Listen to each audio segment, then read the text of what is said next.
So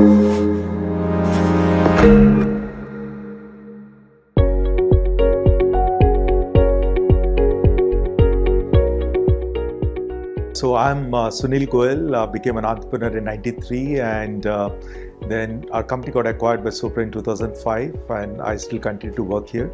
Currently we have around 7,000 employees spread across Noida, Chennai, Pune and Bangalore. We have a services business called Sopra Steria India and a product business which is called Sopra Banking Software. Okay, so I think culture is something which is obviously always spoken about, and I think it's not very easy to define. But what we have done for ourselves is we have taken our group values and then try to inculcate that within our employees. So whether it comes to transparency, it comes to openness, it comes to being curious to learn new things, etc., etc. And that is where we have always kept. There is this whole debate about whether it's employee first or customer first. And for us, I think we have kept both employees and customers at the same level and ensured that, yes, if you take care of your employees, they will take care of your customers. But end of the day, I think the cultural aspect is something, whatever we write it in our mission statement or in our books or wherever it is, employees are not going to learn from there. Employees will learn from what they see every day, what their leaders do. And that's a reason why we tell our leaders that whatever we have, we write about in our how our culture should be, we should be practicing it every day on the floor. But I think the key thing behind everything is being openness and transparency.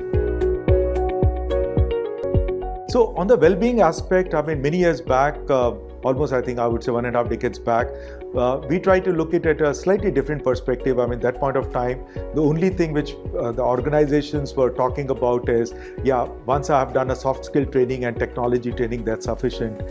And the way we looked at it is, no, I think that is not going to be sufficient.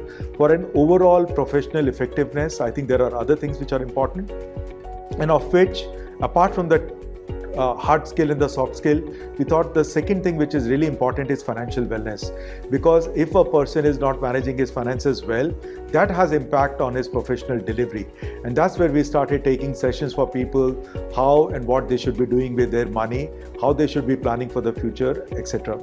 The third aspect of it was the health. Again here, yes, because in IT industry, most of the time it's a sedentary job, and which leads to many issues.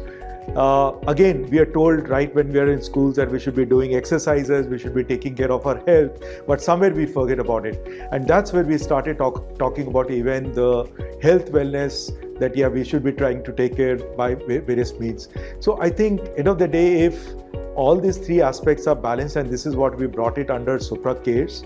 But in the last few years, after COVID specifically, I think the thing which has come to the forefront is also the emotional wellness aspect. And this is something which we are still, I would say, experimenting and figuring it out, that what would be the best way to do it. Obviously, there are things like Employee Assistance Portal, which we have launched, which is not only available for employees, but their families too.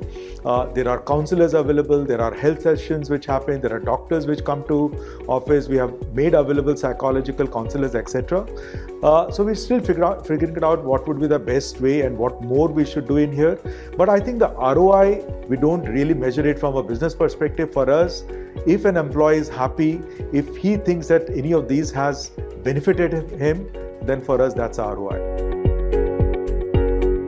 So absolutely, I think you're fully right. Sometimes we say that we should differentiate the personal life from professional life, and the organization should not worry about their personal life. But I think we have seen, if a person's personal life gets impacted, it has an impact on his professional side. If the professional life gets impacted, it has an impact on the personal side. So I think you cannot really differentiate. But yes, depending upon the person, where you should divide the line between the personal side and professional side, obviously you have to take care. That's where we encourage our managers and leaders that, when they meet, when they have their one-to-ones with their people, I think the first thing, rather than getting into the business directly, they should ask about the employee's well-being, about his family, extended family, etc. Because in our culture, that's very, very standard, which is there. So I think the personal well-being is extremely important, which has a big impact on the professional side. And in all our practices, we try to take care of that very, very diligently.